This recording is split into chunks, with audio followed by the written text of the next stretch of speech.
Hai semua, hari ni kita cuba masak soy sauce chicken wings. Bahan yang kita perlukan 10 hingga 15 kepak ayam, 1 sudu garam, 2 sudu serbuk lada hitam, 1 sudu sos soya pekat, 1 sudu sos soya cair dan 1 sudu sos perapan Maggi. Ya. Okey. Semua ni sos-sos ni kita campurkan dalam kepak. Kita nak perapkan dia ya. Ini kicap pekat. Okey, kita masukkan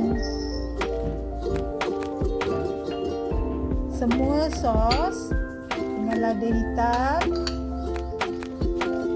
Kita kena gaulkan dia. Kita kena marinate kan, kita kena perap dalam 3-4 jam pun boleh. Kita nak semua perapan ni dia serap dalam kepak tu ya. Kita campurkan dia.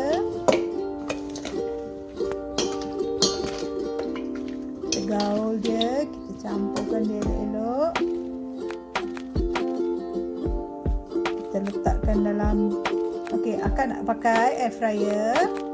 So akak akan guna 230 darjah Celsius 10 hingga 15 minit.